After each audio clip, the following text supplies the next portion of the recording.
I did that just now. Let me just verify that it's starting to stream. Today is 14th. Okay, save. Um, for some reason, okay, yeah, stream is out. All right, cool. Welcome everyone. Let's get started. Yeah, so a bunch of changes in my setup. Um, Talk as it about that. happens, let's see if this works. If this works. If this works. X11 Nice. works. Bam. Okay, so this is running Manjaro. Mm-hmm. At this point, I'm back to my Arch roots. I was getting very um, irritated with. Are you still able to see my screen, like the Yes, browser yes, tab and yes, all? yes. Yeah. So I have got pretty much everything I need except for the last few years. I had a bunch of things on iCloud which I cannot get here. But as you can see, I had to let go of IE Writer, which had become my favorite app. But I still have the Windows dual boot. So Windows is now um, as a it's on one. So I have two NVMe SSDs. So I've currently put Windows on one. It has all the games. It has my dev setup, everything. But now Manjaro is on the other NVMe, and God, I have never experienced a Linux desktop running so good. So I'm running XFCE, Yeah. and it feels like, so I was a long time user of Arch, Um. uh, and what this feels like is somebody has done the configuration a lot better than I could have done, but it's still Arch under the hood. It's like a better Arch, well, the stable Arch. But yeah, so Yep. this just happened. Mm-hmm. This just happened. So this is like my hello world into transcribing with Whisper, and Holy cow! like I can't really read through this, but seems like it did let a me real let me good job. Like because it's very coherent and the punctuations and everything is yeah, very super yeah, sweet. I have to like probably fine tune a bit, add Uh some huh. context to like things like this. So this is fairly fine. But then look at, in some places, feed should stabilize once I stop scrolling. I'm looking for something in the old-fashioned way. That is, I'm just scrolling. Yeah. Okay. Look at this part. It actually identified when we said something as coordinates. It's kind of identified pretty nicely in some cases, including abbreviations. But this is the part that really I got. Wall-E, Yeah. the movie, and Yeah. it actually got Wall-E, and it got Eva in Eva. upper caps. Yeah. Yeah. It got Eva in uppercase, and I didn't even do my. I just put in yeah. So The this is the audio. command. I had to Yeah. use model medium. So Hmm. as you can see, I started with I didn't check even what was the size. So I started with large V2, and it quickly humbled me. They're like, "Dekho bhai, yeah, where is this? This is what you have." I tried to allocate 20 this, but this failed because you're out of capacity. Hmm. 6.87 GB already allocated. The rest is being used by system processes. I see. But here is the part.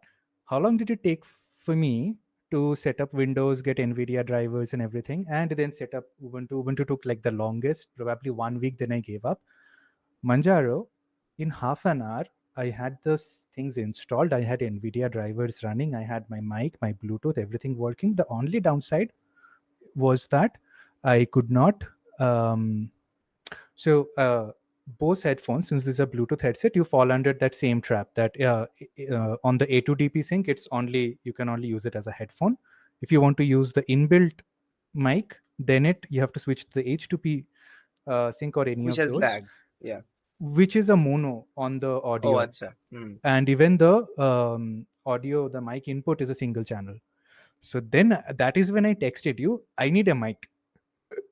Yeah. Got it. So half an hour before that, I had installed Manjaro. That was how fast things went. I see. I mean, like, so I have been thinking about switching for a while. Like, I'll come back to like for you to explain the rest of the bit.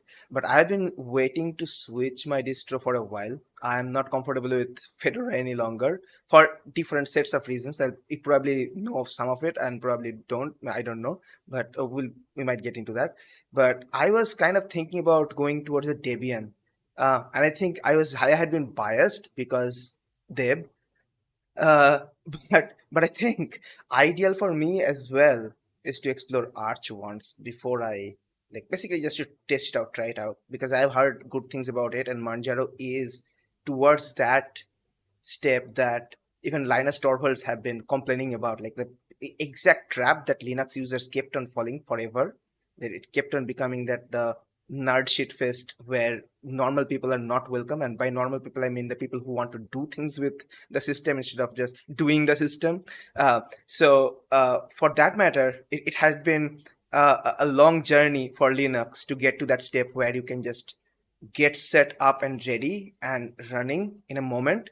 And you know the best part, that at this point this is the best OS you have got, because you can, it's portable in a sense. You can now choose to install Ubuntu, change distro, and keep the same home partition if you have partitioned it that way. And so no matter over course of formatting and everything, it stays. Your settings, your configurations, everything stays, and that's huge. That's beneficial. It not only that it gets you started faster, it gets you started even if you like choose to like deviate from the common path and go towards them. And that's where we have been trying to get. And I kind of like feeling really happy that we got there eventually. Yeah, sorry to interject, please Yeah. continue. Yeah, absolutely. So I was a Debian user before I moved to Arch, and I had gone through that same. Okay, it was that start with Ubuntu because of course it's like Bangalir chele ki আর করবে. I know, but Ironic. for me it went through that, but then I very quickly moved to Fedora, and I was a reasonably long term user of Fedora, like 3-4 years of Fedora, and then certain things kept on getting a bit icky. Mm, Then I went to Debian. I was like, let's try give Ubuntu another try, but go to the upstream. And then I was like, okay, after like I guess 5-6 years of that, it felt like maybe it's time for me to build my own machine, build my own OS. And I had gone into Arch with those fundamentals. So my home partition was always on a separate, like the home directory was always on a separate partition. And at one point I had the system where I was dual booting. Don't do that. Sorry, three OSs actually. I had Arch, which I was building up. I had Debian, which was already installed, and I had an old Fedora instance, which I was not using at that point. All of the three shared a home directory. Okay, the chaos lasted a day or two yeah. because I was going into one, setting one up, coming back, and the config files just lost it. Yeah. So the challenge with sharing the home directory is you can use it to migrate, you Yeah. cannot use it to actually dual Daily boot drive. multiple. Yeah. uh, so I had pushed that limit and I had realized where it was. But then where I moved away from Arch was the stability. It felt like too much work, especially when I was moving towards more production oriented work, and then I went back to Fedora. So from Arch to Fedora, it felt like going and living in someone else's house. Yep. But it was like a semi-furnished apartment. It was not fully furnished that you had all the bells and whistles out of the box, and it had just enough awkward furniture that you can't actually build exactly what you want with it. And I know that is a very sweet balance for many people, but for me I needed a system, and I think I still say that this connects to how I want to ship and look at software, is that I want it to ship with insane defaults. I don't just mean sane, I mean like go through it such that it's insane. Like by default it works, but then layer upon layer upon layer allow me that customizability without adding the bloat. So Ubuntu is, you can of course customize, but the bloat you add in the process, the packaging, and pretty much all the fundamentals of the OS, right? So with Manjaro I was skeptic. I was attempting to go back to Arch after being frustrated with Windows and Ubuntu. I was like, no middle ground this time, we are going all the way to hell. So then Manjaro came up in the scene. I was like, let's give this a try. So I booted. In my live boot, it detected my NVIDIA 4060 card. It switched to that. It connected to Wi Fi. It connected to Bluetooth. I was sold. I was like, the three pain points. Like, if you can do that for me, and also the display at 165 hertz, which is what my monitor supports. Yep. I've heard good things about it as well. And you touched on a point that I actually, again, I want to discuss a design philosophy there, why it felt that way. It also like I you put it very nicely in a term as an how it worked well for you, and then layers and layers of customizability. The angle that I want to talk about it is additive versus subtractive um, customization. If you design it well enough, you can start from a very thin layer of, hey, this is well designed, it works. And now your choices get added on top, and you get, at the end result is you get what you exactly wanted. There's another way to go on about it. I, not to name names, but Ubuntu, not to name names. It will come with a lot of baggages and stuff that then you'll have to remove gradually in order to get where you want, and then you'll end up seeing like, okay, uh, originally it was designed and tested this way, so when you're using it that way, it was originally with pulse audio. If you go pipeware, this thing doesn't work. Those kind of challenges you end up facing, right?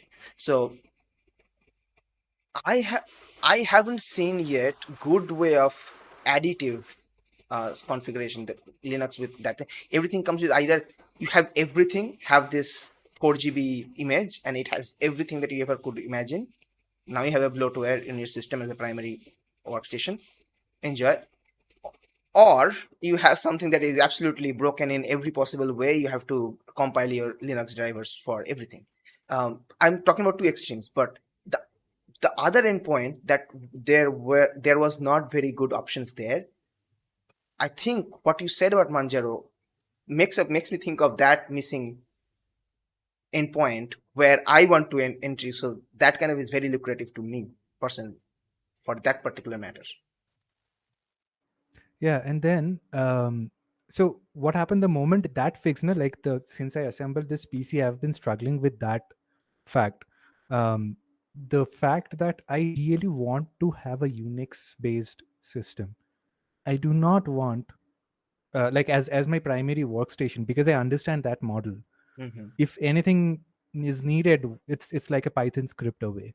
Yeah, That sort of a convenience, and again that is what I grew up with, um, or rather forced myself. I have gone through forced detachments of Windows periods. yeah. So this time it was a higher comparison. This time it was I'm switching from Mac, and this time it was after 4 or 5 years of exclusively using a MacBook as my workstation. And I was like, there are certain things I need. Like, I need a terminal that just works. I need a terminal to code editor integration that just works. I need a code editor to like any service, any containerization that I'm using that just works. And when I want, there is reasonable graphics. I might not be able to play games. I've made peace with that because it's the games that I'm choosing to play, You which may be are able only to. on Windows. You may be able to give it a try. You should give it a try. It's not gonna work because they like I'm talking of like Forza Horizon 5, which is unfortunately Microsoft Studios. Which, You if you're might get talking crossover, surprised. Yes, the hmm, Proton layer essentially. I'm talking about right? Proton. Try Proton. If it doesn't work, it will have a very good defined, well-defined reason why it doesn't work, at least, at the very least, Hmm. which part it doesn't Well, work. my case is like something like ray tracing might be I'm either playing NFS it won't Unbound. work or I'm hmm, playing NFS Unbound on Linux. okay, I got it right. Anyway, this OS is this setup is like just 1.5 days old or 2 days. Again, yeah, However, I don't know. Time has changed since it got set up. yeah. By the way, tell me more about switching from Mac. The part that bothers me the most is the Control Alt, those keys, like modifier keys.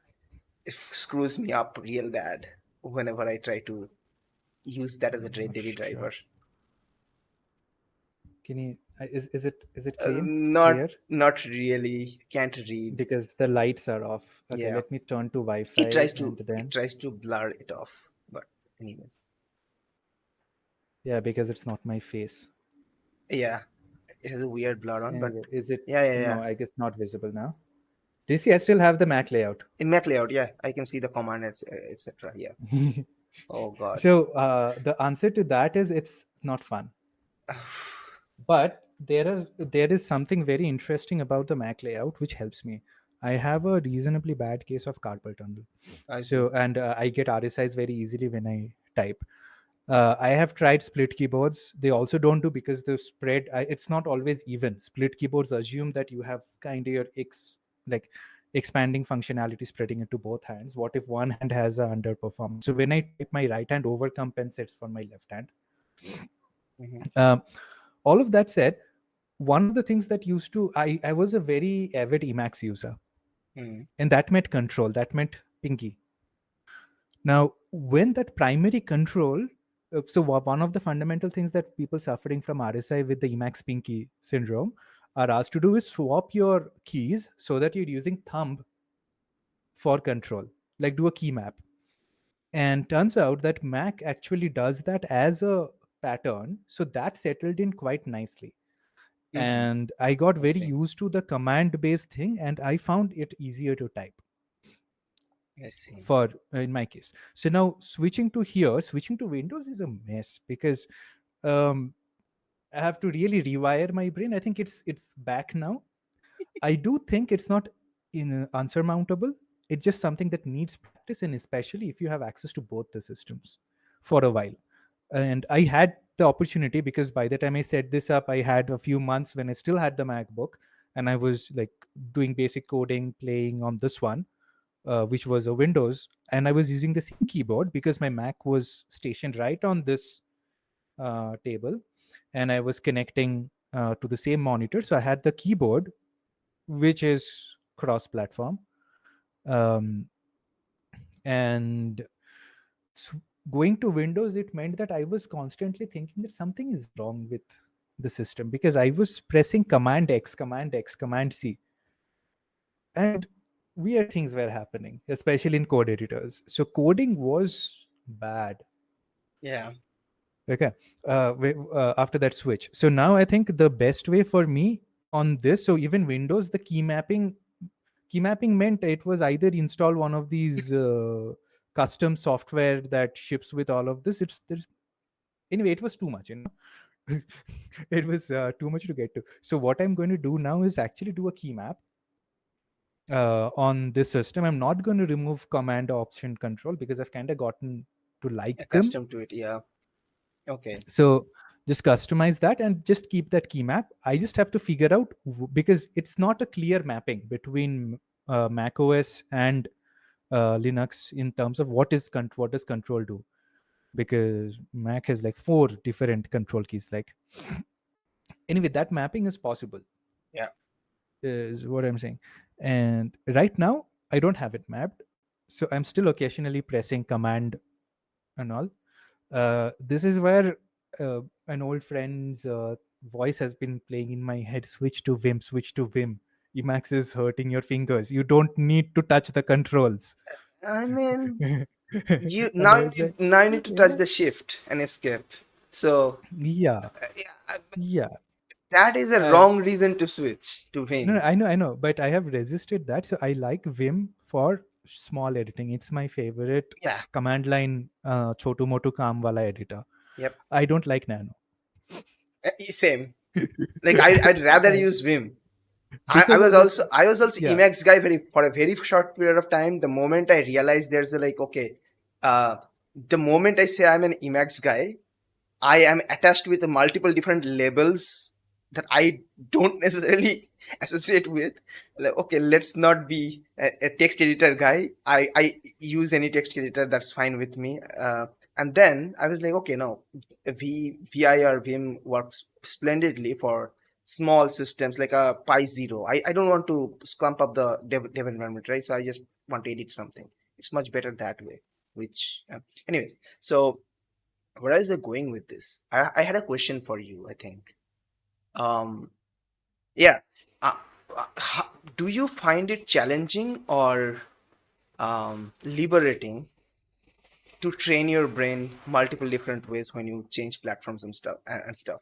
Because I find hardwiring my brain, like updating my firmware, key binding, etc., very problematic. Like I kind of have a soft fear about what if I end up using too many neurons for this and I don't have leftovers. What happens then? I think there is a controlled. So I have gone through extremes of this. It's only the wisdom of the early 30s. that is speaking now. And I have hurt myself in many, many ways. In retrospect, it was fun and scary. Like I have done things where I have run, like I have, the only thing that I'm earning from is running on a system that is so fragile that it can break any moment. I've gone through that. But what I think is it will be liberating. You have to first understand the value props, like what is it that you want out of having learned another system. The only analogy I can give you here is, if you are a passionate driver of automobiles, and thus from there, right, or a pilot, or a train pilot, like whether you fly a plane, car, or anything, Vehicle, it's yeah. kind of like, are you a Boeing pilot? Are you an Airbus pilot? The kind of conversations we are having, I can imagine Boeing and Airbus people will be like, I was in this airline who used Airbus and now I've moved to Boeing. Man, They my actually do hand that keeps have. on going to the self-destruct button accidentally. It's you know, it's kind of like that. So, but imagine you are a pilot. Under what conditions would you want to be familiar with both the Boeing and the Airbus? Because you have to give up something. The Hmm. thing that you have to give up is your depth of understanding of both. Hmm. If you want True. to be expert at both, that's Yeah. probably not going to be possible. It's either more in one and less in another. So you have goes to back be to goes back conscious. to goes back to cognitive trade-off hypothesis, right? You might It be is, it able is. to, then probably you give up your social skills, or maybe you give up your as in communication skills or whatever else. The point is, you have to give up some of the high resolution stuff that you're doing otherwise, to Yeah. learn this So expert at all those things. why I started with cars is I meant that, let's say, can you drive a manual 4 gear stick? Can you drive a manual 5 gear stick? Can you drive an non-clutch variant? Can you drive on the left and right? Can you Yeah. then drive larger cars? Hmm. Can you drive trucks? They are fundamentally the same propulsion system. So that is what I was saying. That it's that trade-off. Like I would like, if I take what is my approach to all of this is, I would like to have some awareness of all of these systems, so that if I'm faced with that at any point, I have a shorter delta to learn and get Functional myself awareness, equipped yeah. in that. And that's a choice at that point. So on the trade-off, it was like now more emphasis towards this specific model. So why I think that became important in my career probably is by virtue of what I did to earn. Like for the last few years being in developer relations, this kind of got validated. Earlier there was no value in doing this, but now suddenly you have that polyglot approach. You have this person who has experienced multiple systems, who understands certain trade-offs of multiple systems and can go and set things in a certain way, which fit naturally with my aspirations to think of like from a software architect's perspective. So I was clear about that. Right. I'm trading this off. I want to learn more systems. I might not learn their best. So what is Yeah. needed is, how long do I spend with something? Eventually boils down to that. Yeah, and for like the reason you're saying that it got validated in a cross platform, like in cross domain functionality kind of role, and not in where people are actually only looking for depth in one particular one dimensional approach, is because of that, right? um but I think we're on the verge of like talking about keyboard and input and shortcut keys, etc. I think we are at the verge of particular moment in time, and this is a passing technology. I can expand on that, but I probably won't have to. You are working on it right now. The transcript that you've shown me, like this is probably the building block towards the input technology for next in 5 years of time. Prompting, like crafting your intents well enough would be the only input you would need, not more than that. And I think that is it. To me personally, I know the culture shock of that would still hit me. However, I think it's for overall betterment. Like, why would I want to learn shortcut keys to some end if I can get that without engaging? Like, if I can do that through abstraction of communication, which I'm already having to do. It's not that I'm like learning or like reading and writing as something that is exceptionally for that input mechanism. Not that. So then why not? That's where I'm standing on. What do you think? How long will it take for this to materialize? And what do you think of it?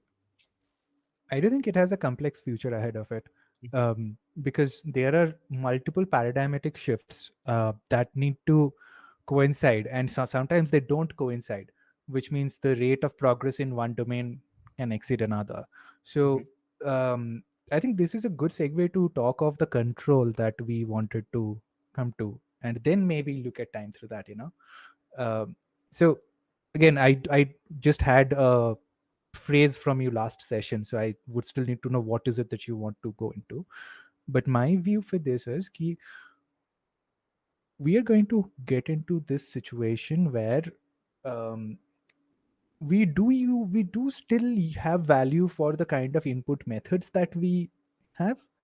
What is going to be immediately different is, let's say, the number of keystrokes you need to make to get some things done, the number of times you have to move your mouse pointer, um, and some of the gesture based, like for example, I had hoped by now magically based, like that kind of technology would actually be pervasive.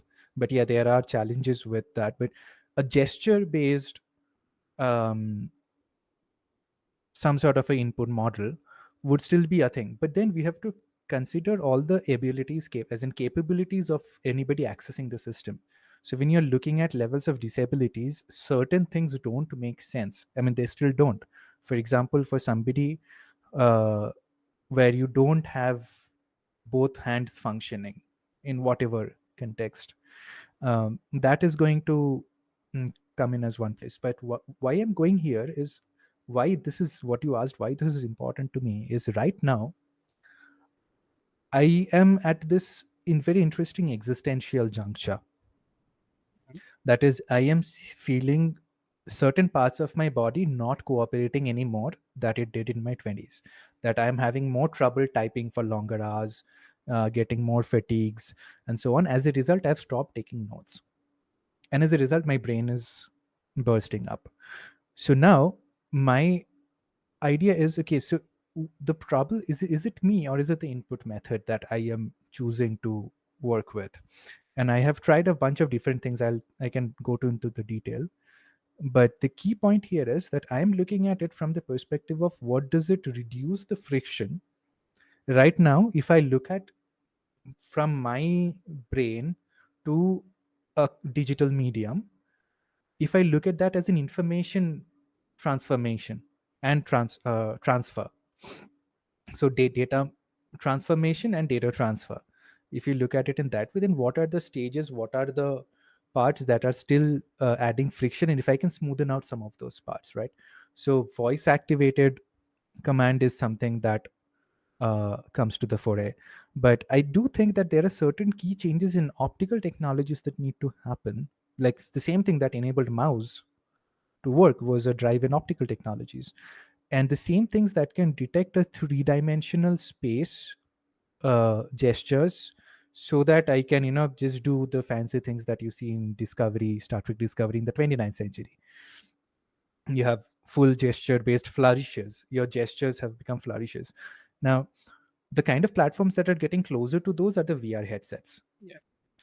But there Apple Watch needs did to, that finger tap yeah, thingy is yeah, closer to that. It's yeah. one thing. Yeah. You mean the, No, you can double not the tap to, watch? no, Oh, yeah, right, the on watch. the Double tap watch, to, right. yeah.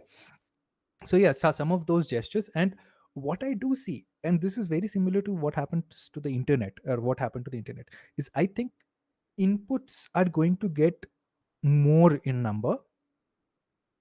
You would do Mm-hmm. different kinds of inputs to different things. For example, right now if you only have the keyboard, imagine your only thing was a CLI, everything had to be typed in. So Yeah, now if you spread that out, some certain things might be eye movement. For example, do I need a mouse? Or if something can track your eyes, why not track the pointers? And these are accessibility features that have existed already. right. It's a matter of making them work together. Mhm. And then same click gestures, types. At some point, you would want to bring up a keyboard to type. Yeah. Maybe you don't want to speak it out. There could be security sensitivities. But then, would it be the same kind of keyboard? Yeah. or would Would it it be a need to be? unified control plane of sorts? Yeah. Yeah. That there Lots of could be any of these counterfactuals there directions. essentially, because the thing is, either is it a corrective measure or is it a creative measure, depends on that as well. um, for example, if you said something and the word that got transcribed was wrong, now you need to fix it. That would require one kind of approach, versus now you need to create a different kind of Unicode character that you need to input, which is either your choice is going to character map or keyboard that is adaptive, context based adaptive. So depending on what the context is, think about that. That's not too far fetched off. Like, as in, we can probably build it right now. Think about all the Yeah. all the keys having digital LEDs that change and shift depending on what is being written on, where the cursor is positioned. And so the a digital mind is giving the input. Okay, the now at this point the layout should be this, because these are the only options that the user can go to, in those kind of ways. Anyways, I'm stretching myself too thin there. um right. I think you said something there So why that don't kind you of go piqued my. back to the tech versus control and just maybe Can give you that show me the intro and come part back from about, that? yes, can you show me Huh? the part about the transcription of that part? I'm kind of interested in Oh, uh where does it fork from essentially, the sure, context. sure. Yeah.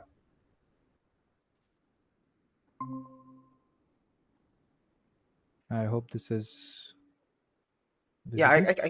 I can see Yeah. that pretty clear. Okay. So I am using the model medium. That's fine. Okay. Transcribe and so okay. Let's go down here on a name. It struggled, Mhm. but I need to find out what it did with the remaining. Show me. Tell me which part you wanted to go to. The end, when we talked about, like, hey, this gives me the idea about going to stake versus control. Oh, you want And to use this? Oh, I see what you're doing. yeah, Okay. Reminder, yeah. So, see how high control resolution versus time. control versus time.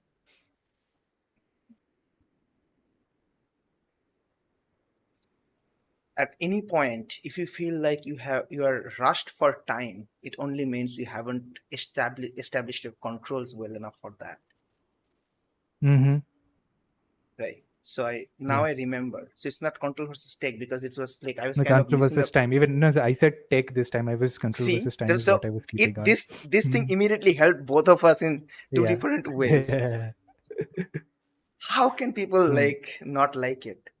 Like, if you want to drop nuke at somebody, you can also just bludgeon them as well. Like, being And evil is not a tech problem. this is nothing. This is not tuned. Nothing. This is Yeah, out of the box. exactly. Like I That's even have I told this. you. I told you. But look at this. It did immediately correct the spelling of the name. Mm-hmm. Like here, this was clear. One thing that I could not do, I need to find out a way, was given that sometimes some of these are multilingual, I could only specify one language. So I think it might have ignored wherever there was Bangla. Yes, it does that. If it cannot Yeah. detect, it just skips it Yeah. over. So then the way I see it is, if it skips, then I would run multiple passes. Then I can cross-reference the timestamps, and I can Right. actually get multilingual translation In fact, I kind of hate the fact transcription. that they kind of gave up on Whisper, because it Mm. doesn't make enough money as ChatGPT. Essentially, like, Yeah. this is the problem. Like, the moment people find out, okay, if you press this lever button or press this lever, money comes out, and then immediately they forget about everything else in the world and just do that for forever. Mm. Anyways, so control versus time, right? So I think we already talked about the entropy side of things, like the control versus entropy, how the direction of entropy looks different. So if you are rushed for time, the reason you would be rushed for time only would be because when you predicted something to be, it has arrived earlier than that, or something has arrived which was you in your model, in your head, in your uh, spine of the world, the continuity, that was not supposed to happen. So if everything, and by that mean I mean universal set, is in your control, would you ever be rushed for any kind of time? You would not need to be rushed for any time, because anything that ever can happen is already under your control. And not only that, you can move between, like you can very, it's not even a prediction anymore. You can be deterministic about where everything goes at which point. So the difference between, so the entire concept about control versus time also comes down to the access to information. How much information can you collect, or basically do you have, versus do you can you process? So if you can process uh, like a huge massive amount of data, you can pretty much predict, like the weather prediction is nothing but that. Previously, what could you do? Basically, like depend on our experiences and ask the elders of the village, essentially, what is going to happen this year. um, and why they could give better answer than the younger ones could, because of the access to more data. So eventually falls down to any kind of control. If you want to establish control, that means you basically have to reduce down massive amount of data to clearer understanding. Now that attacks another point that we have talked about before, and this was one of the things that I wanted to mention in the critique of Joe Ito's article. Understanding inherently needs to be lower resolution than the reality itself. Um, One way to put it would be an emoji, which is colon P. You can have a very nice graphical representation of that. However, the meaning of it should be explained the exact same way, even if you use ASCII colon P. So I don't know. Okay, I'll stop here because I've been speaking for a while, and I would like to understand, like, if I made sense, if I didn't make sense, whether should I, is there anything that I said can be argued, and I'm coming from a point of like an non-solid ground. So I think I would just like to tie that back to what the core topic, like in terms of, if we are talking of software development and patterns, and in broad, I would say evolutionary technology is what we kind of get towards. And there are certain ways of building evolutionary designs which are not necessarily intuitive. Sometimes they are quite counterintuitive, in fact, on what an evolutionary design versus a procedural or any more linear, as opposed to evolutionary design, looks like. The Just for record, the article of Joito that was mentioned was resisting reduction. It's available with MIT Press, and I think also on Joito's personal website. And it paints a very interesting picture, which I have had. I it, that article has kind of generated a bunch of confusion, but which led down certain investigation, parts of certain investigation, because there are parts where I strictly feel like I don't agree. There are parts where it feels like I do agree. But then I have stopped looking at these works as agree or disagree and seeing that how do I synthesize this for myself? Kind of, if everything was maths, that one way to look at maths is that, oh, you are being very subtle, you are working at abstractions, all of that is fine. But to me, fundamentally, maths is a way of describing phenomenons that could have existed, can exist, or exists. It's a way of describing things. The better you get at your description, the better you kind of, combine. And Aligns with this is not it aligns with far-fetched. the reality itself. It aligns with the reality. And here is the thing: the power of treating things as language, being able to manipulate Even maths as a language is something that we see that has actually resulted in the LLM boom, that it really gets to the root of that idea that everything's a language. And what happens the moment you do that is you have abstracted, like the medium for an AI model today is a set of tensors. Uh, that is how it is realizing. For me, in my head, it's a sort of visual thinking, but it's those abstractions that we build that then help us apply those abstractions on other situations and come up with some understanding of it, some degree of description. So where I feel like the debate of like the time over control is important is um, when you are just advocating complexity, you are ignoring the time factor.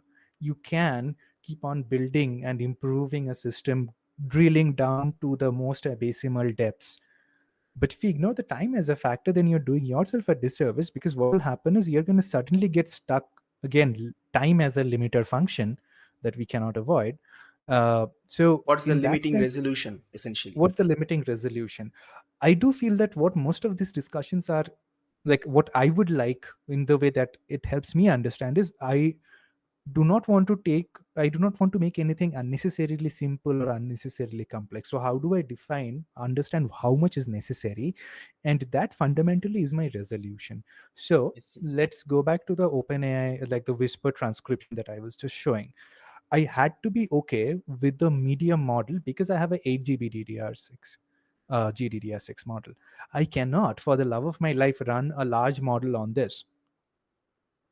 And that is a sort of a spatiotemporal restriction that I have to. Yeah. One point there. And even if we were able to run the like large model, there would be a very large model which still would not be available on that one. You would need an even bigger and then exponentially bigger systems. And there is no absolute correct, like 100% correct result there. You still nearing that approximation asymptotically. So you have to at some point call that a cutoff. You chose to call that a Yeah. cutoff, the available hardware that you have right now. Understandable, but that's the point that most of the time you were talking about that. I just wanted to add that perspective there. Yeah, go on. Yeah, I like the reason I brought that up is one immediate impulse was that let me spin up a GPU on a cloud service. I'll just do this transcription, turn it off. I might eventually do that.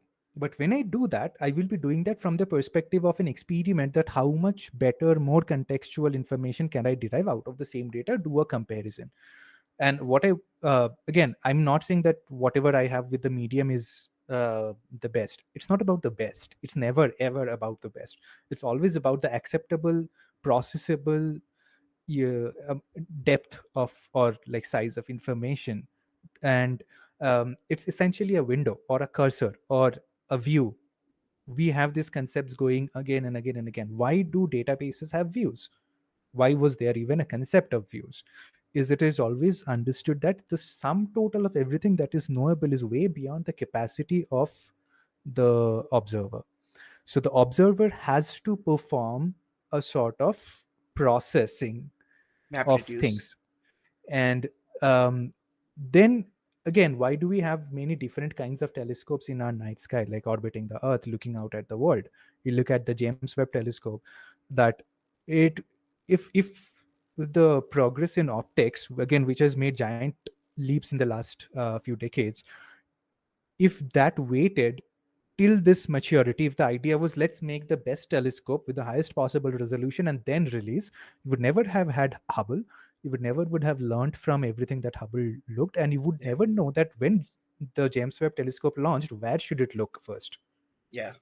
We wouldn't have known the limits of what it cannot do in search for that perfection.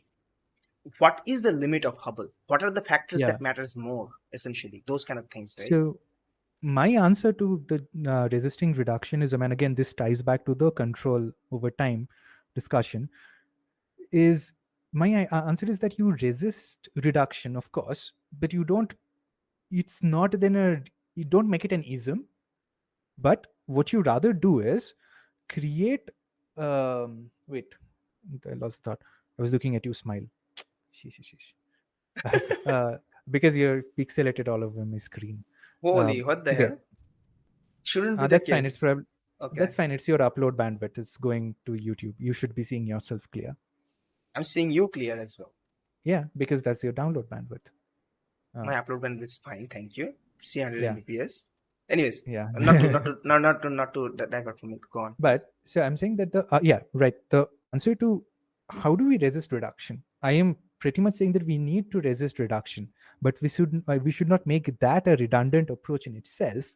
Instead, approach that by building evolutionary architectures, evolutionary design. So you build, um, and this is where I would like to go into evolutionary design as our discussion, because that points to what is happening with AI. That points to the kind of software systems we've built and worked on, and it's also a way of life in many ways. It's a worldview that once you start seeing things as systems and you start identifying, where things are moving and how things work, you I mean, if you are a systems theory aficionado or analyst or a researcher, I would like to think that your entire journey has been to be able to verbalize and understand more and more complex systems.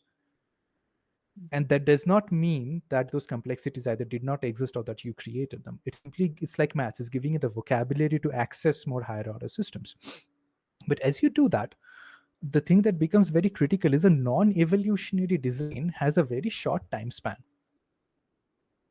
Yeah. And an evolutionary design simply means that the evolutionary point is the control. Yeah. And it's through those controls in the evolutionary design that you build up something that can survive over time. Right. The last point that you made kind of gave me the idea about like how do we think of navigation in terms of evolution? Why not straight A to B? Is that sometimes that is not possible. Sometimes you have to come via C. That's essential.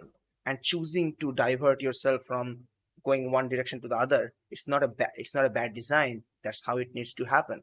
You need dinosaurs to die and create a layer from which the latter species can use that as a yolk of their egg, and technologically progress in that sense. Like I'm just probably using analogies like I'm using analogy, but the point is sometimes that going via another place is kind of essential, and it kind of combines makes the entire picture whole.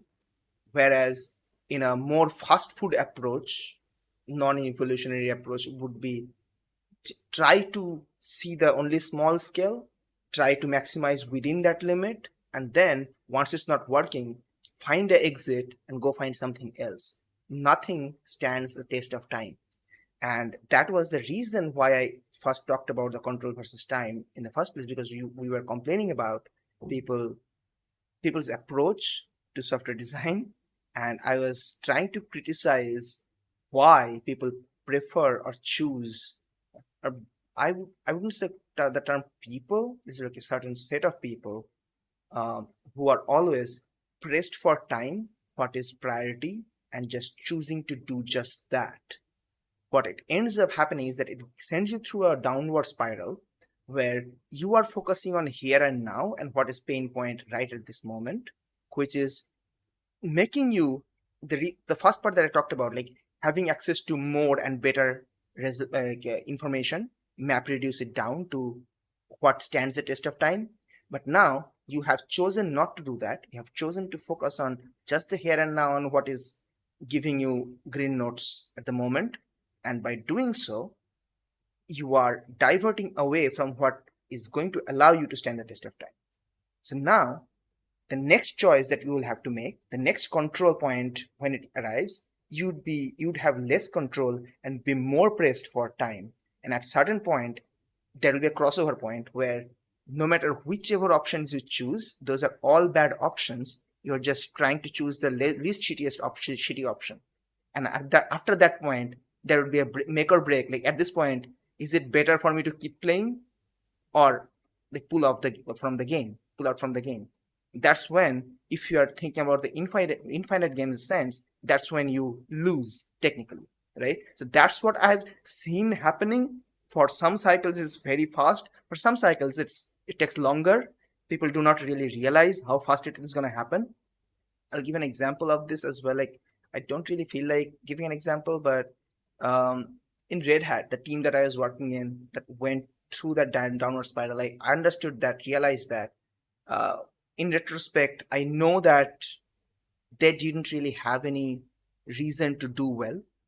All they wanted to do is basically measure how well Red Hat does things, and then whether how much price should we pay to get it into IBM. That's pretty much all there, and basically they were wasting time. But from an employer's perspective, like employee's perspective, what we were saying is that, hey, this is not gonna stand the test of time. This is not gonna work. Why are we doing this? And the choices became at the levels where people don't have answers, but they have to generate results in order to show things. It became more and more, what's a good adjective for this? Desperate, to the point nothing was working, and the only option left is to misbehave with the employees, and the people who actually do care misbehave with them, because you need to shut them down. Otherwise, the people who do not raise their voice and do the bullshit work that you're sending it, like sending their way, they're just keeping their head down and doing it. You can't make them work do that, because they also like look up and like what's happening. They start becoming aware. You don't want that.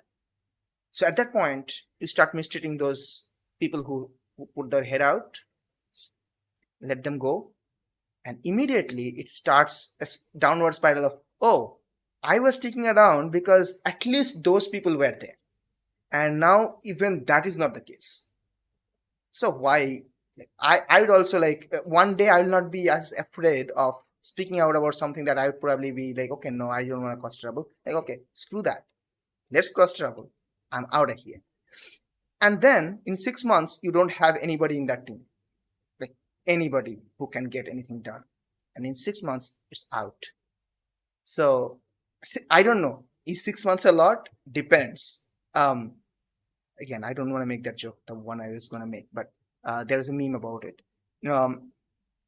But again, that mechanism, that way of operation never stands the test of time. And that test of time may mean differently to different people, whichever time scale you are operating at. But glad that you mentioned. So now that I'll again stop. Again, I may or may not have made much sense, but hopefully it is towards explanation of what I was trying to talk about. Well, it does make sense to me.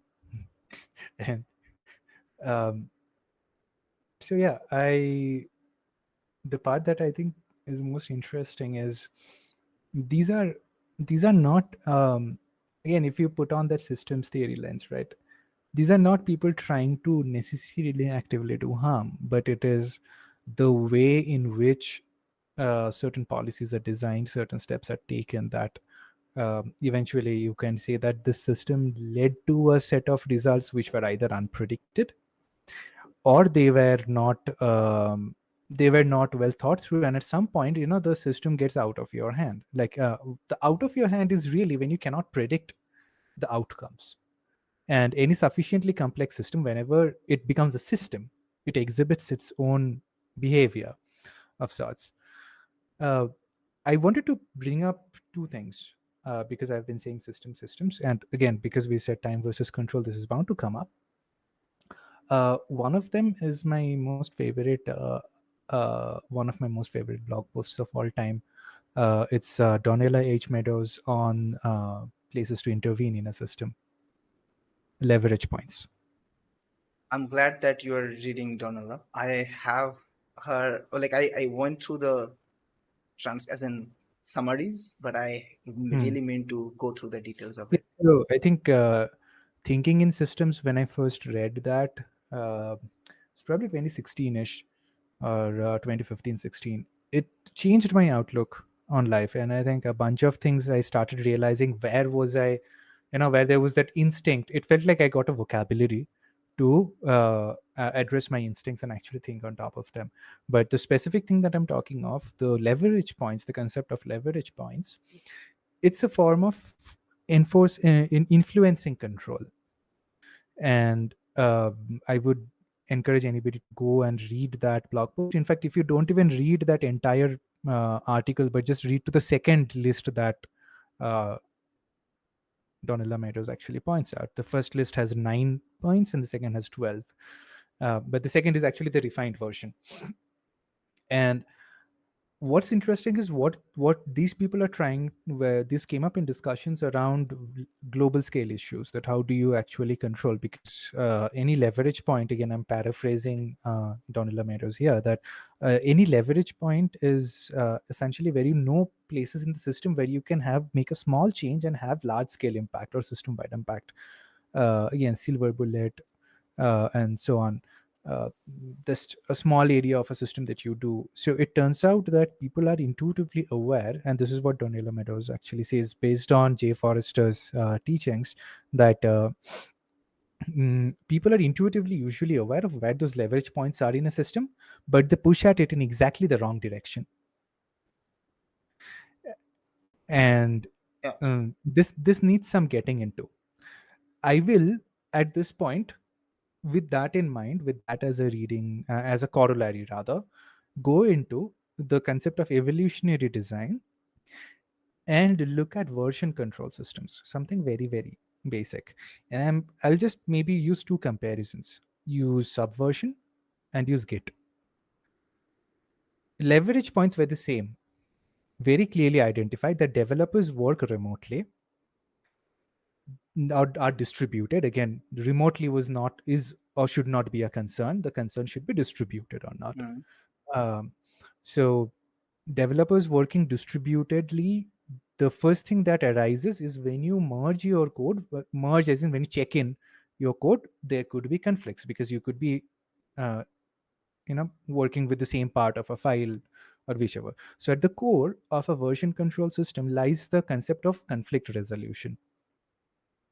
How do you detect? And it's not just saving versions. um, so everything that Git is doing, when you're doing Git pull and there are no conflicts, it's doing a fast forward merge. But then there are three-way merges, octopus merges, merge of hell, and so on.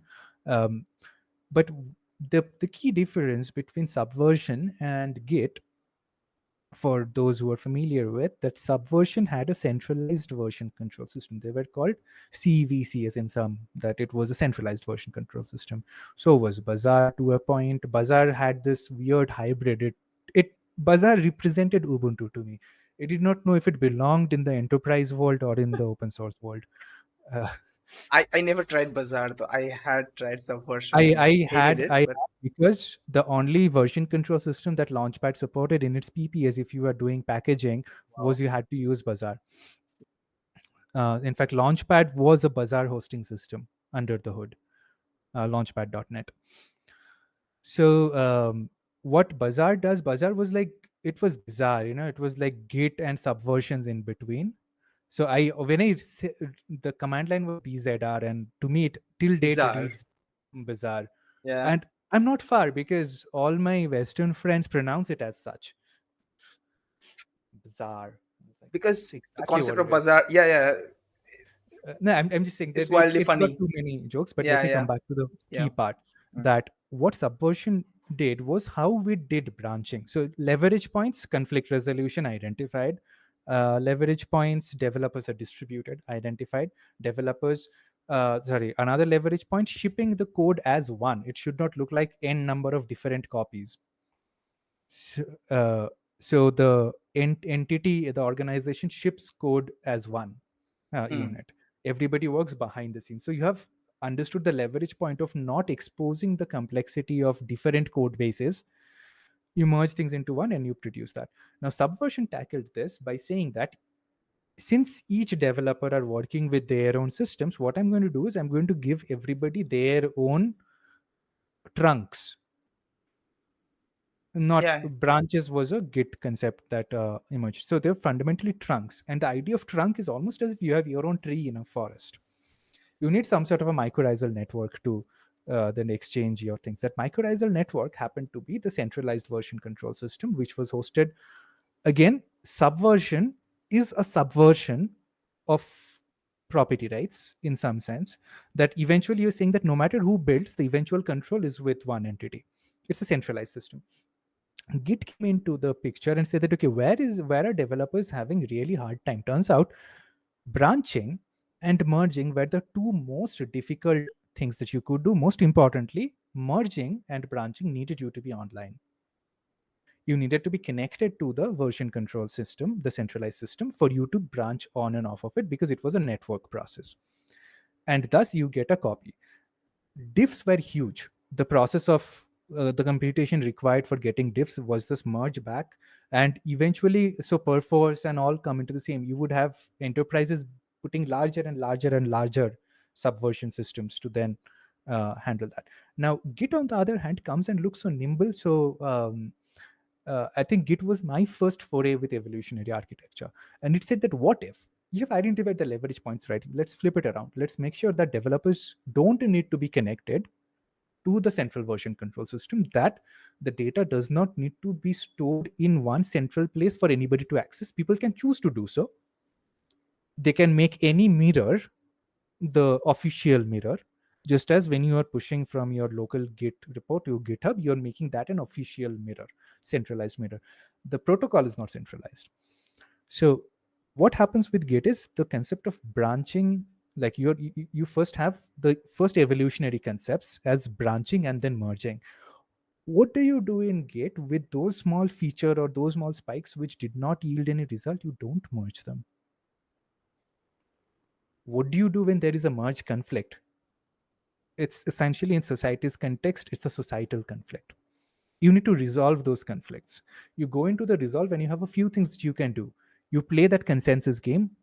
Either you say that, okay, everybody gets to say something, or you choose, you are given the diff, you choose incoming or outgoing changes and you mix and match based on them. Sometimes you have to add that extra layer to fix that conflict.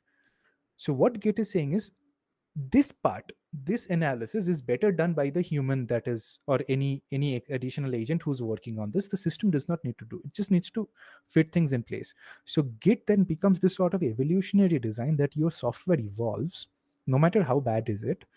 You have something in Git, you have any lines of code, files with lines is how it processes, and it evolves. Then GitHub comes on top of it, introduces the concept of forking, and you then have evolution at almost a repository and organize at a repository scale. Right. And then you have evolution going around in different branches that might not merge, but there was the pull request from additional repositories was that merging capability that now that needed. Am I still there? Yeah, yeah, you are. Yeah, your video froze. Yeah, so now that needed you to have a certain set of tooling and so on to work with any of the diff. So what this is the critical part to understand, that if you identify those leverage points, which direction you push against that. So turns out just that one part, key centralized storage system or not, made a bunch of design decisions that again Git evolved logically from that point and still continues to evolve till this date. My main takeaway here is that when you started talking about Git as well, and I think you wanted to mention some other parts also, but um, my takeaway is that any well-designed system. Oh, I remember when you said that initially there can be two, like short-sightedness, like not designing it well enough or something. So my point was, any well-made system, you cannot know everything of the future, what future has for you, but you can build a system that can handle incoming disarray, like things that it is not built for. If something like that happens, how does it gracefully fall back or halt or learn or get around it? That needs to be part of a well-rounded system, well-designed system. Sometimes it might be like, as you mentioned here, it's like, no, this is a complicated problem to be solved automatically. I'd rather give the human that control and keep the system more robust. I love that. I mean, like, it doesn't need my approval of approval, but like it's well tested by now. Like I don't have to like prove anything. Linus proved it. So point is, but that is something that most system gets wrong. Try to do everything in today's context and fail to do what if those counterfactuals that can come up in future, does it hold out for that? If you remember correctly, so one thing that we got laughed on in a way during that Mozilla Open Book thingy was because we were too much into the counterfactuals and like how well can we, like how many weird tangents or edge cases that you can throw at this thing, and still answers are already inside, it can self align, self like stabilize itself, right? We were going pretty deep inside of this. At some point it was very esoteric. I loved it for one. Like I don't know, like there are many people who are either confused or bored or like visibly mad. However, I loved it, and I think most of the time when designing systems, people don't do that. um, SVN would be one of the examples for that. To me, like not to like I don't know how, like I don't know the history of that, but it seems like I have been part of those kind of design discussions where people, corporate end to end, never have tried or seen anything else working any differently, sat down and made some assumptions that is only true within their limited understanding of the world and nowhere else. And from business standpoint it made perfect sense, but the moment you put it outside for software engineers as their life, like it was not designed by a software engineer. That's the point I was trying to make. It didn't understand the uh, key aspects of what does it take for somebody to become software engineer, the kind of self the part. So the reason, think about this, why Git allows you to go on an island, spend 7 days, write your code, make as many changes as you want, and not have to worry about whether like it can be merged back or are you allowed to branch out or etc etc. The reason being that kind of freedom is valuable to a developer. They want that, and any developer would highly immediately would want that versus not want that. The moment a design, as in a software engineer has to design this system, the moment they come to SVN's that particular point that hey, in order to branch out, in order to try something else that is new, you have to go through the extra added layer of not having your full identity and control like within yourself, like not having the freedom to experiment, not having the freedom to try. Immediately that they would have put that blocker. But because it was not designed that way, as it seems like, I would, after this I would actually go and look into that how it was designed. But I had, this is my prediction, is that that's the reason that was not an assumption that was considered as valuable. That's what ends up happening. Actually, it's a bit more, slightly more nuanced. It's that SVN was built to serve a specific kind of development pattern, The which waterfall is one. no, it's more about the you have to think about the ownership Mm, from the perspective of ownership, that it's very strongly tied to intellectual property rights, that eventually somebody needs to, so it's a feature of the system that it is centralized. When I said the leverage yeah, point and the fact that people push at it in exactly the wrong direction, is that making, this is a leverage point, but you are pushing in favor of a centralized data, like centralized rights, ownership, copyright got ownership it, rather, got it, right? makes sense. Yep. Now, but the reason I am still saying this is a feature is that there are many organizations which use Git in the way Subversion was intended to be used. But what happens, and here is a very interesting part, Git appeals not just to that, it does that job better. So now anybody who needs even a centralized version control system for the sake of intellectual property rights and being able to safeguard all of that can still give their developers the ability to fork and branch and do all of that as and when they need. Now, here is one interesting point. When you asked how does Git really manage to, like, analytically or as a system, how does Git really manage to give that freedom? It enforces certain control. It's not a completely open field, and one of those controls is it can very reliably tell you when you have diverged. It can detect divergence with absolute precision, so it can, which is telling you that unless diverged I can merge. And divergence is simply more states, more commits in the main branch, and you have a different order, so thus it cannot be reconciled. Again, at which point you decide if you want to continue on which path. But from the software's perspective, it is simply giving you the guarantee that go to whatever you want to do.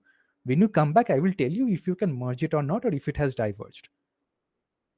Yep. That key leverage point, the ability to be able to very accurately say detect divergence, is one of the foundational principles here.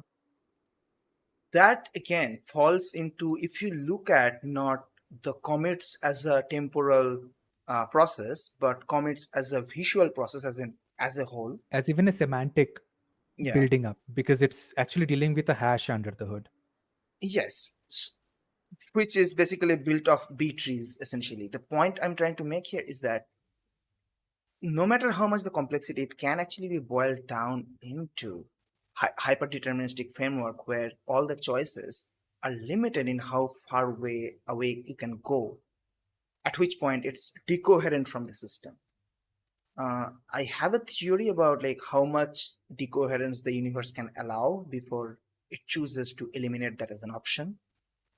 Uh, but that is not a You can discussion for replace today. universe with any actor, and the question is still valid in any of these contexts. It is. It is. It kind of is. Like how much dushtumi a parent can accept before like kanmule dawa. It's almost like that, right? And at which point it's not even kanmule dawa. It's like a slap on the face. At which point you do, and how do you handle that? It depends, and that again goes back to some kind of the control and the hyperdeterminacy of the world or universe. So rather, do we have to cover some other parts of this topic? I'm pretty sure that we didn't cover enough, or at least all the things that I wanted to talk about. So But it's I wanted fine to that go a we bit more keep in coming depth, back. Yeah. but that's what I wanted to ask. You want to continue, or do you want to I bring that think up I think next? it's okay to continue moving on, and if we have some more stuff, we can. Hmm. Whenever we have more stuff, we can talk about it. This is a great part about thinking out loud and documenting it. Is that, and then transcribing it all. So we have now, like our facial expression, etc., goes away in that transcription, but the words are very crystally, uh, as in we can keep it and we can analyze through it and find out how many places did we mention this and can we build out. So uh, we I know where some things like this are being done. So in very near future we'll have very good control over handling this. um, Anyways, sometimes later I will explain that, not right now.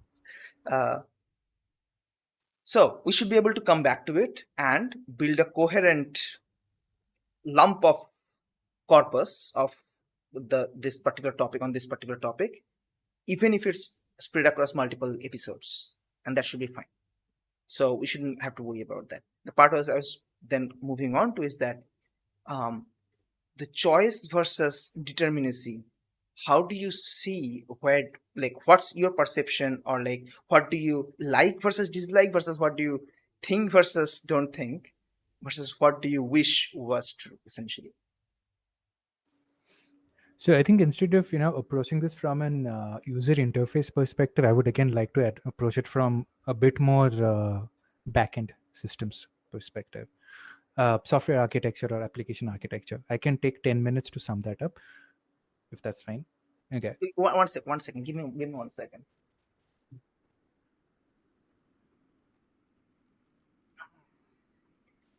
So I had this. I don't know whether you can read this. Oh, it's in mirrored mode, right? Sorry. Um, In that case, I can hard. read. It's actually it's not mirror. I'm seeing the actual image I need to see. I'm not seeing a Okay. And mirrored. then, You are seeing a mirrored.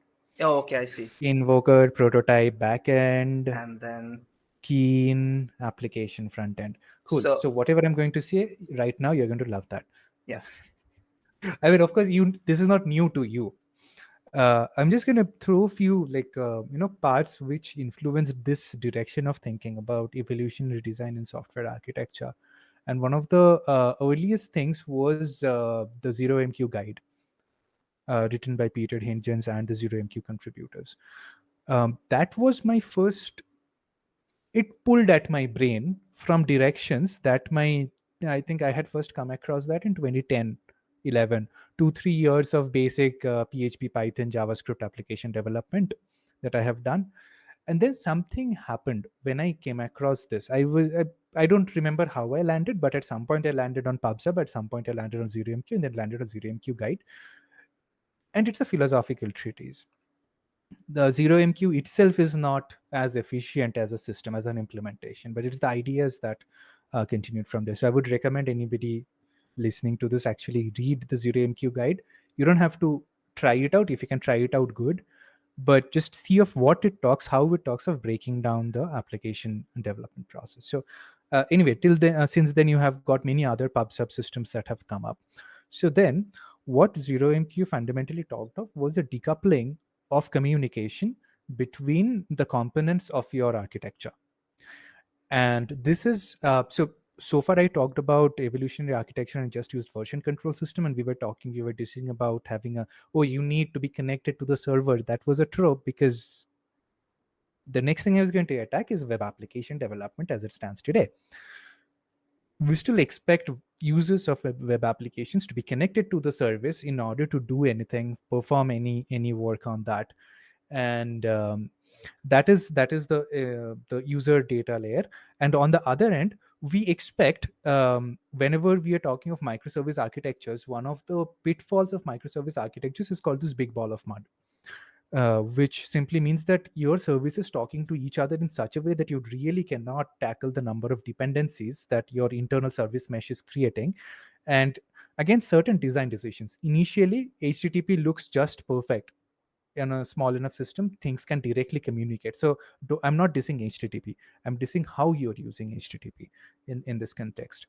That if you're creating n number of one-to-one connections between services, you end up with that many number of connections. Specifically, it's n times n minus 1 number of connections that you would create in a microservice system where things are talking to each other. The immediate resolution for that happens to be bring a proxy layer,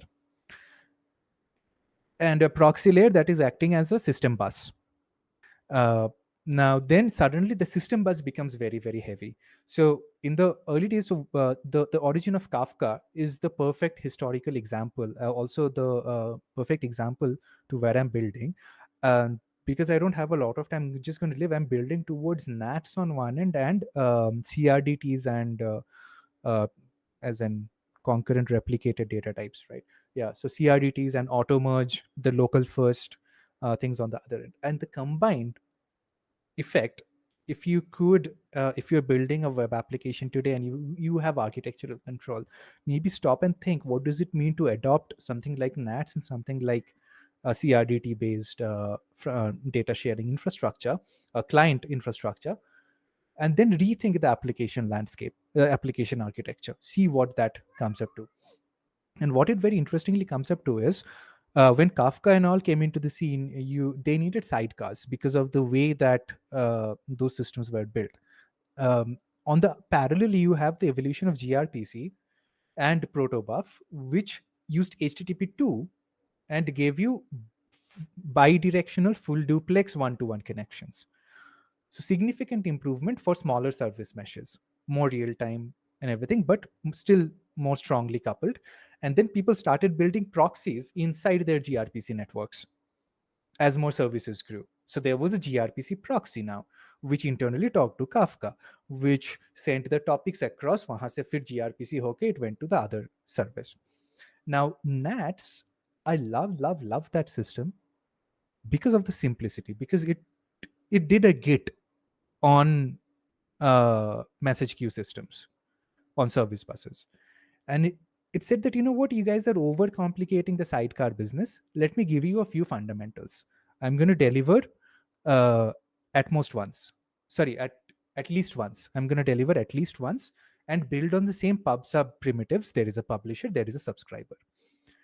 And why I am touching on NATs is that each time I have gone in towards evolutionary design, I have found myself getting to decoupling communication architectures as the fundamental principles that one needs to build on. So then, very interesting plug. It's not as popular. I would really love more people to watch it. The Nats team, the Synadia team, has started doing a weekly stream from the last few weeks, and they talk of Nats, and it's like us, but better and more focused. Like better quality of production and more Yeah, focused, shorter episodes. Uh, yeah, we'll because get there. those are processed works. They are essentially, we are L1 in the network stack. They are like L4 in the stack. So I really like how they presented, and I watched two of their episodes. One was how do you not think about HTTP, like how to break out of your HTTP pattern, um, and they really make some key points. I am pointing to that so that I don't have to explain. Uh, but what it boils down to is, once you have decoupled communications, what you need is a guarantee of a system that is delivering all of that actually scales in a very different way. So with NATs, let's say you're building an application, and a standard application has the concept of some service boundaries. So this cuts into domain driven design, the concept of bounded context, that for the all the domains that you have identified and the subdomains, the bounded context is whatever is within the boundary of the thing. And what they're talking of is, and I am actually implementing this in one application that I'm working on, this style, that each module is essentially one bounded context. Hmm. The modules communicate through NATs. They are not talking via HTTP to each other. And this was a what if, and I tested that what if, and it has turned out brilliant. So there are different messaging patterns that NATs uses. Again, this is not a NATs discussion. I'm happy to go into that in detail. NAT specifically is nats.io, in case I've not mentioned, right? It's one of So, the CNCF so projects. yeah, That's one of the like, CNCF if you projects, don't want to and get hardbound, like they're locked out by PubSub or other such cloud provider it based is sub PubSub, and PubSubs. yeah, Yeah, so then you can use this as a like more generic form of PubSub, and I I yeah. I, I have very good feeling about Nets as well overall. So what I'm doing, let me just tell you how I'm morphing on application architecture. They have a talk on monolith to modular monolith. It's kind of in that direction, because you don't want to be always building microservices deploying to Kubernetes. Like not the command for every Mosha, right? But however, even a small swarm of moshas, mosquitoes, mean that you can't swat all of them by hand. You need certain principles. So what I'm doing is, currently in this web application, it had the classic API backend, which talked to one database. So your classic monolith, some modularity inside. It had an admin UI, it had a end user UI. Admin, all of them talk to the core API. Progress in terms of web development architecture, if you compare to PHP web applications of the late 2000s. Um, Now, what I am doing is, I'm first defining the service boundaries. I'm defining the bounded context of all those domains, and now I have n number of modules, which I'm saying the word modules. You can think of them as higher order components. Each of them correspond to a certain bounded context. Now, what these do is, on the other end, I am working with Superbase, and that is another example of good software design, but in a different direction.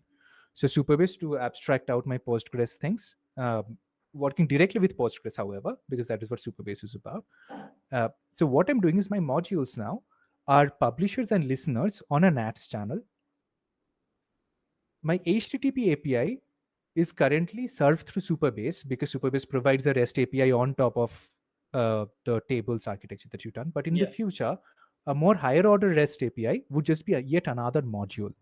Now, this REST API in a classic MVC architecture, your controller calls the model and then passes the data onto the view. In this case, that does not happen. Mhm. You have decoupled the system so that everybody can perform a function. We are back to that flow based programming, like emulating that, but essentially an evented system. So every system can trigger events, can respond to events, and they can also get very quick request response cycles. So something that NATS allows you to do is build request response cycles by simply piggybacking on a reply subject ID on Oh, any okay, published yeah. request. It then gives queue groups, so you can load balance. You have every primitive that you can think of to build a decentralized system that NATS has built in a zero configuration system. Everything is configurable at runtime Yeah. through a very simple subject based method. And that We don't use that reply feature as often. Yeah, I just got reminded of that. Yeah, we no, can so actually start where using. I'm looking at that reply feature is I still want to provide a REST API for other clients. I don't want this REST API to tap into the direct modules themselves. I want it to make a request call and to a queue group, Hmm. so that at least one response, and then have that center response. The latency I am seeing, it has on my local test added an addition of 5 milliseconds. Okay.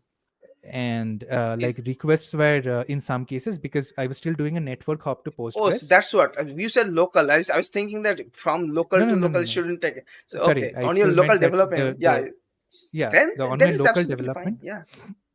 Yeah. So when I put it out in when I test it out in another system, it's like you don't perceive the network lag anymore in a service, in a production system, in a local system, because everything was sub millisecond. I Mm. could spot a 5 ms additional delay because I had spun up 10 services just for the heck of seeing how does that response works. So what I immediately achieved now with this decoupling in the architecture is I have a REST API. All this communication is passing through NATs, but the NAT system itself is distributed because you can create that networking among the global Mm. NATs features and everything. So Mm. right now, as a early stage application, I don't have to worry about that. I can run on one NATs instance; it'll still work. I can run on one DB instance; it will still work. But my modules are architected now in such a way that I am immediately let's look at the immediate benefits I'm able to deliver with this architecture. My modules are self-contained. Each module, I'm also building a sort of composable UI. Like if each module exports a component and a route path, using Webpack's module, what is that? Loader. Mm, Loaders. Uh, the one, yeah, the where it allows different modules to be loaded, like compose a UI based on that. But then I can give one of these facilities that each module can be plug and play. I can now give my product team the ability to think in terms of modules they want to ship. These modules directly translate to SKUs, so they directly impact pricing models. And then they can go and negotiate that, hey, you don't want to use the whole system. Why not just use the base plus Mm. whatever module you want to use? And now we can negotiate pricing and we can go and do an upsell in the future as we add more and more LLM capabilities, possibly as a module that does not have a UI, Yeah. let's say. So I have basically broken down that system, and now I have Lego modules that are blocks. pluggable. Yep. Yeah, and these modules can be a service, they can be interprocess services, they can be a monolith. It does not matter. This application is now open to evolving and scaling in any ways possible. But if I hadn't used NATs and I had used, let's say, Kafka, I would have had Zookeeper or something as a sidecar. My infrastructure ask would have become very big. So Yep. right now it feels like I'm at that cusp where adopting NATs for this specific, for inter-process communication in a software, feels the same as adopting Git felt when I first came across it. Yeah. That something is fundamentally different, which is mapping to my mental model. Right. Right. So you started to go towards the direction about. Okay. Anyways, so the evolutionary design, right? Yeah, Which, yeah, so can you please expand on that part? Like, what are the choices made on right. nuts and all, so that actually aligns you to your views about that evolutionary design, and what are the parts that to keep and not to keep? Because I'm projecting towards a future where people are listening to this podcast and like they want solid, graspable data point that they can hold on to. Yeah. Like, okay, if I want to use this practice, where do we start? What are the changes that I make essentially? communication pathways. This ties to our Mozilla Open Book, Mozilla India Open Book. We were so since this is a private knowledge, we were talking of contributor pathways there. So contributor pathways are essentially flow of information in a system getting transformed at each stage. So the first thing to do when you are charting an application, if you are, let's say, I'm talking of a standard web application, irrespective of the language or framework you're building, and in fact, some frameworks might make it difficult to implement. So Right. then evaluate if your framework's the right one for this. Using this principle, what are the communication pathways within the system? Can you chart who talks to whom and when? Hmm. If you can lay out your architecture in terms of this, what you can do is then see that do they directly need to talk to each other. Hmm. And the answer to this has to be looked at the n times n minus 1 graph, that if there are 2 3 systems, so there are that many pathways, so you need number of manageable pathways. So There's a I, noise coming on from your side. is it still there? It's a buzzing noise. Hmm. It could have now started to pick up my headphone. Not sure. Any Yeah, better? it was getting better, and then again came back. Uh, Okay. okay, This is not supposed to hold this. okay. It got really worse, and then it became a little bit better than usual. Hmm. I think there's some kind of EMI interference, either a phone ringing or something like that. Phone Could ringing. be like these things. No, not phone ringing. But these things are pretty close to my fans. I have to rewire that. Yeah. Okay. Just listen to this part of the audio maybe when it gets recorded, like when it's Cool. on the YouTube, then you will understand what I'm talking about. Okay. Um, It's also raining heavily outside. It could have been picking Probably up that's something to do extra with that. this. Hmm. It's a Okay. little bit weird for people to listen to this now. All right. So then I think Yes. I'll wrap up instead of going into details. I don't want to capture. But then, like the answer where I want to leave that is, you need to look at the communication pathways and decouple them. So you want to make sure that a system can be spun up independently, a subsystem can be spun up independently and can be brought down independently. That scalability is not defined as the entire application scaling, but which parts of the application might see more usage, that part needs to scale proportionally to the traffic that part is receiving. So you're talking of decoupling, but then how do you do that with a monolith or even in a small setup? That is where NATS has been useful for me, that it actually talks of decoupling, and I'm taking it to the point that typically you would use something like NATS for just your event oriented, like your triggers, workflows and things. I'm looking at it as an inter-service communication, that modules no longer require, in JavaScript paradigm, no longer require another modules Right. library. They IPCs. have a contract. So you work at an API first layer, like you are, instead of defining REST APIs, you're now defining what your JSON, like in maybe you need to pick a standard. So I choose JSON schema to define what my payloads are. JSON schema allows me to test any payload as well that is coming in. Then I establish a contract. Again, we don't have a lot of tooling around that yet, but you can just as well write a small few set of tests to get that done. And the part that you want to do is, when you've identified communication pathways, what are they talking of? What is it that one module needs to say? So let's say in this case, I have a user management module, user profiles. I want to know when a user has updated their password, or a user has a set of notifications they are interested in, and a bunch of these things. So there are these user level notifications that the system is listening to. Now, if I can fix the payloads for those, I can very quickly go from building an HTTP API that I start with Express and then work backwards from there. Like people start routing routes. In this case, you start with an inner layer that is probably just defining how it connects to your system bus in NATS in this case, what message it would send on what subject, what would be the payload structure. Right. Um, Maybe try attaching the. So sorry. Yeah, Any got it. It got better. Okay, I don't know how, but my microphone's volume had increased. the gain had increased, so it was picking up more noise. I see. So it was picking up more noise and then trying to auto normalize your highest point. So the Yeah. low got really high, the high got. There can also be the reason for, as in the terminals, right? The 3.5 jack. If it gets a little bit loose on either end, it might have the same kind of issues. Anyways, so well explained.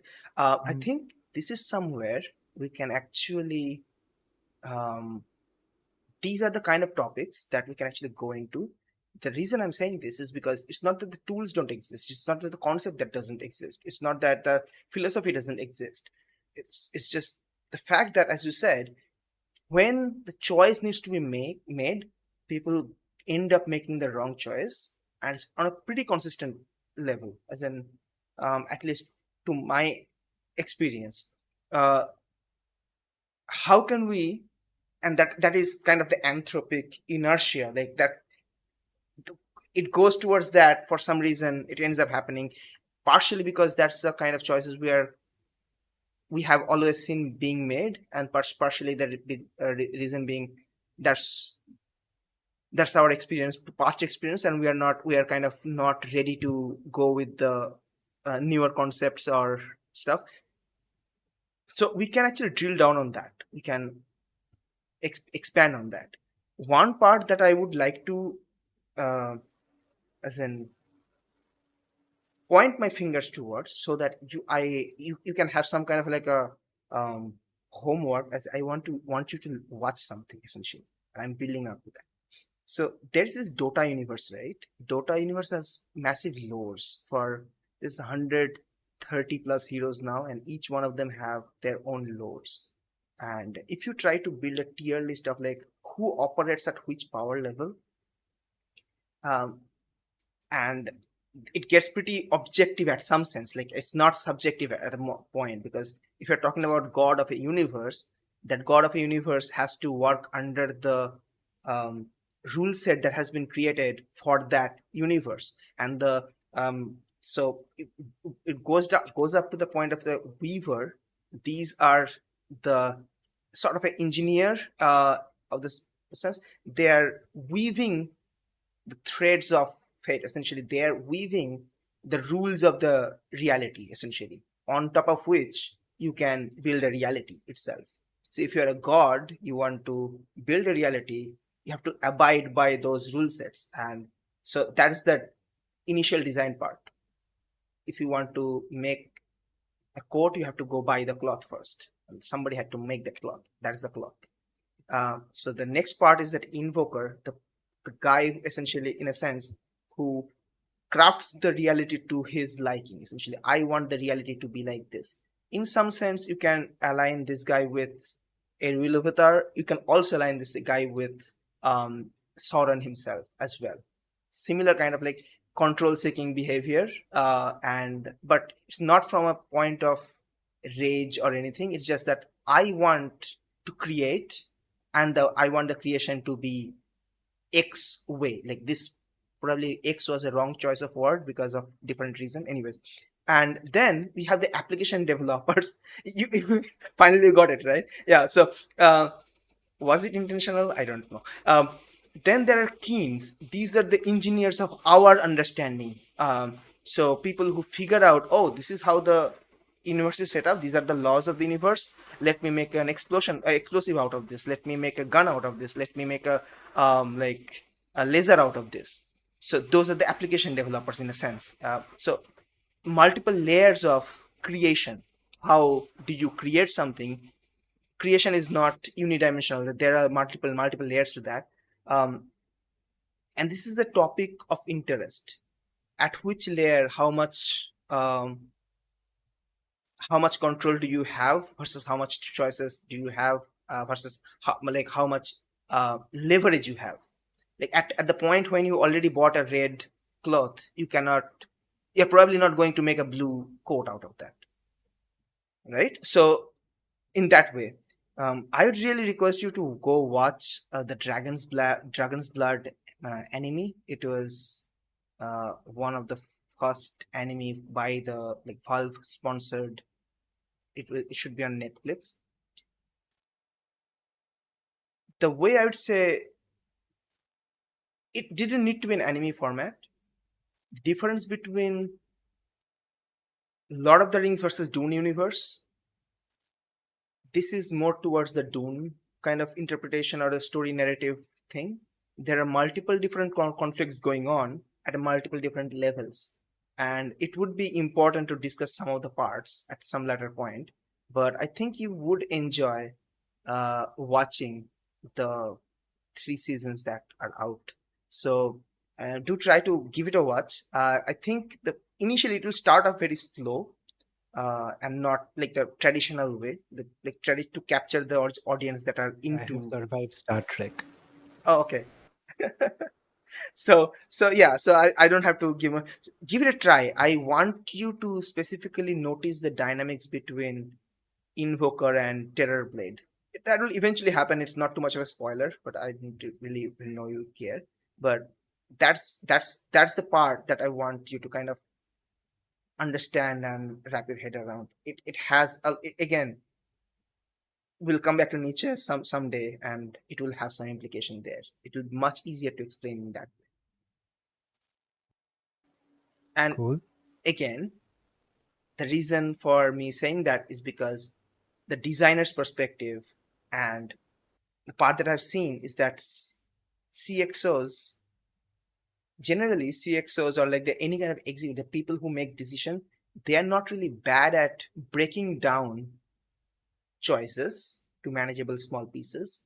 The part that they struggle with is that after breaking it down, some of the parts don't really feel like their choice to be made. Like, I don't want to make that choice. I just want to delegate this part to you, and whatever you say, you are the VP of director of engineering.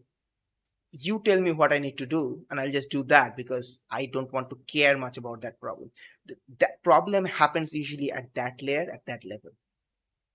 It's not the understanding of, hey, I need to break down the problem into smaller manageable pieces and let it grow uh, organically to become a coherent ecosystem. The part is that there are decoherence in those kind of delegations.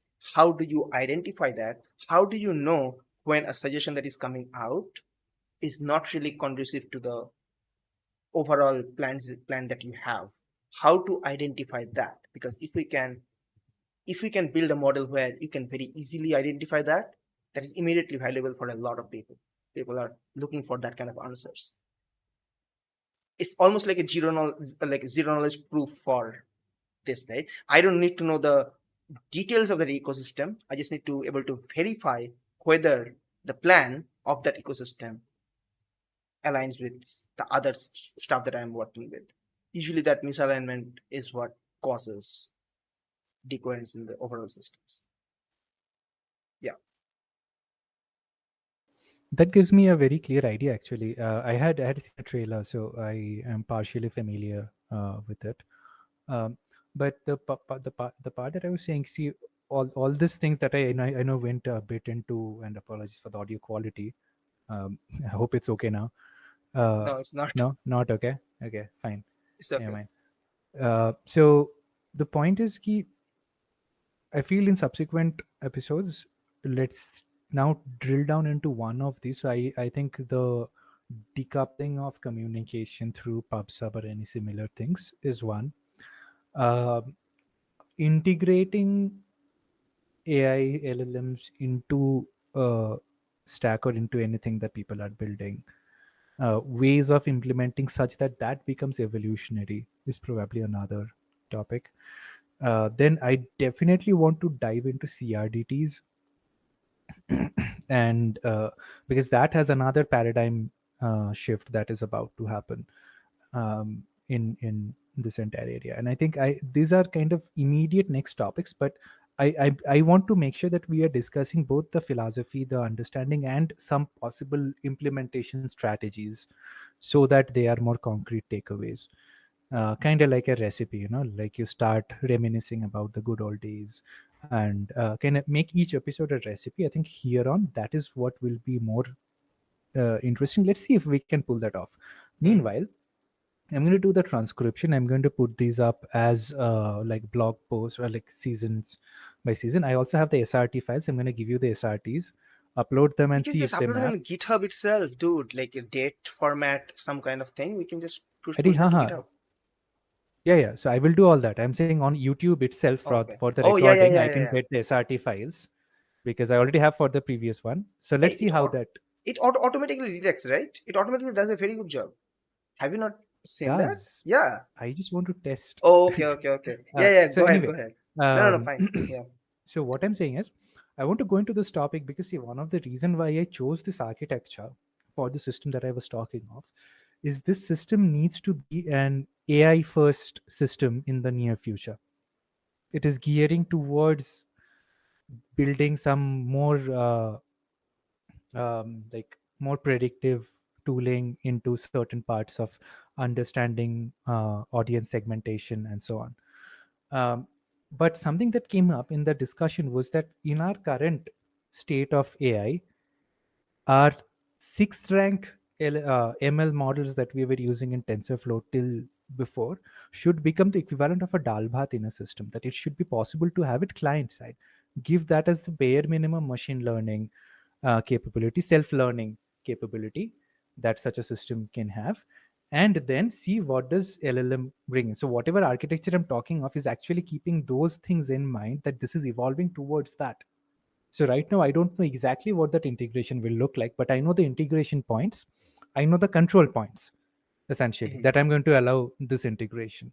And to anybody, if there is one takeaway, it is define the control points in your system, even for future implementations.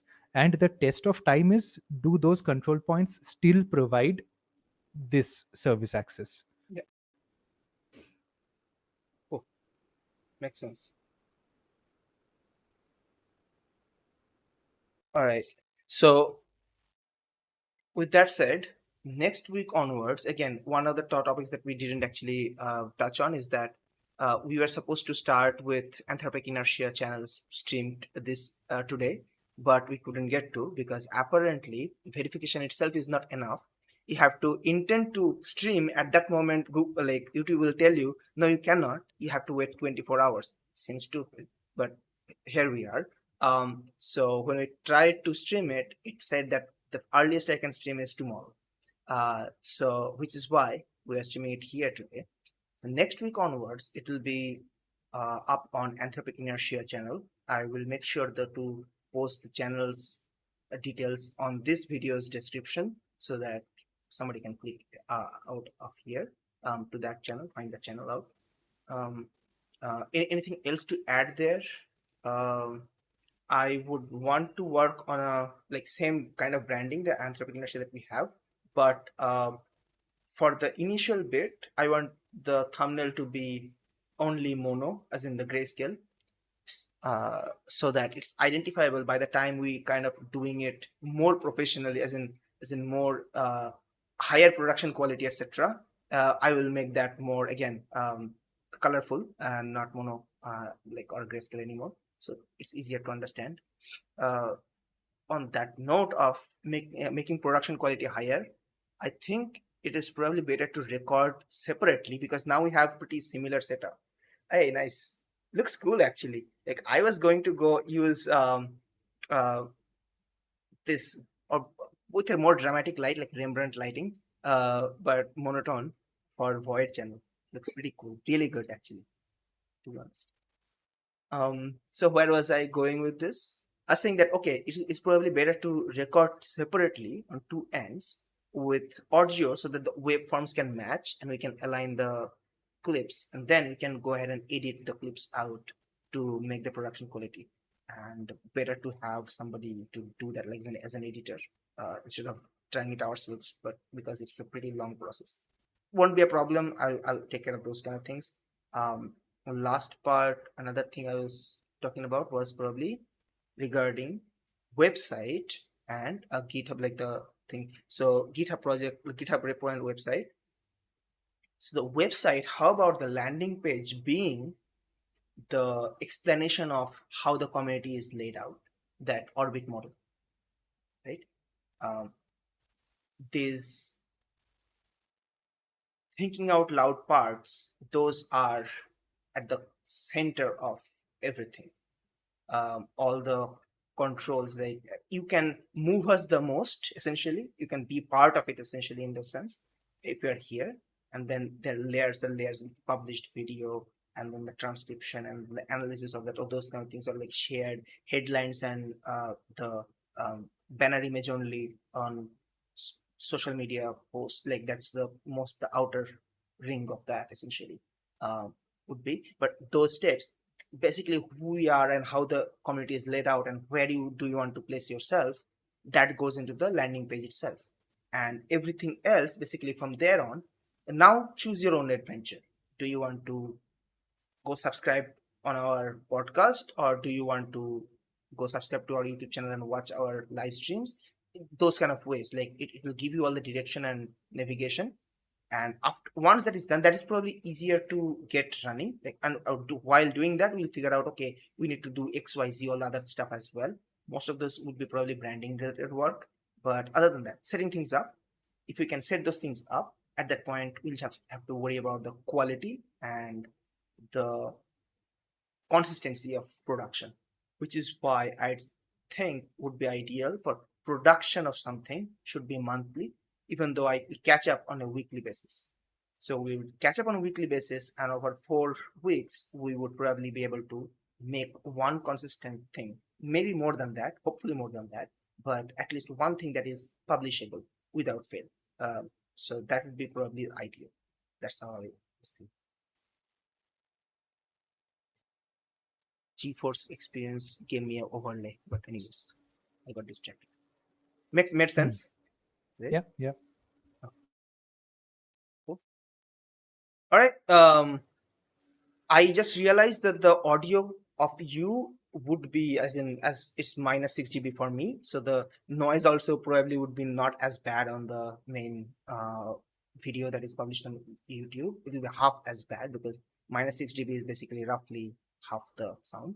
Um, but I want you to go ahead and check out my video stream and see if that looks all right on, like, as in the So it production quality, seems because like, this is actually raw again, stream. this is So not a configured Manjaro yet now. So there is some auto gain happening because that thing is going up by itself. It's probably based on how loud I'm speaking. So I have to turn off some sort of an auto gain happening. Because I see. again, is it suddenly slightly better? It is slightly worse. I mean, like, Worse. I don't know. It's keeping on going Okay. up and down. It's more like a modem Okay. sound. I So think I'll have to it get it that got it, fixed. it got really bad. Suddenly, it got really bad. Anyways, okay. Yes, I get Tuning it that. up again. It was better than now. I think it's an issue with your connector and the interface, the region it is in. There's some kind of EMI happening. Somebody's microwaving something or some of those kind of things. Think about. I don't really know what the layout of the house is, but I would look into that. Um, so let's go ahead and make sure. I will also go and check out the video as well. But I want you to go ahead and make check out what this video looks like, because this is actually a raw stream from the those that camera that I made. Right. This is actually not color graded at all. So which is why it looks flatter. Probably it's a flat color tone. It's not color graded. I want you to see that whether it is palatable, or should I actually work on applying a color as in graded filter to make it more vibrant. All right. Cool. So do you want to do the outro, if there is any outro, or cheers, see you all next week on Anthropic Inertia. I would have said mic drop, but this mic is new. I'm not dropping it. Oh, by the way, have a great time with this mic. It is probably a discussion for another time, how mic companies are scamming you. But this is pretty good. Like, this is not a scam. You're still getting a very good quality mic at a decent price. But any mic, everywhere, all the time, you're being scammed. Cheers. That's Cool.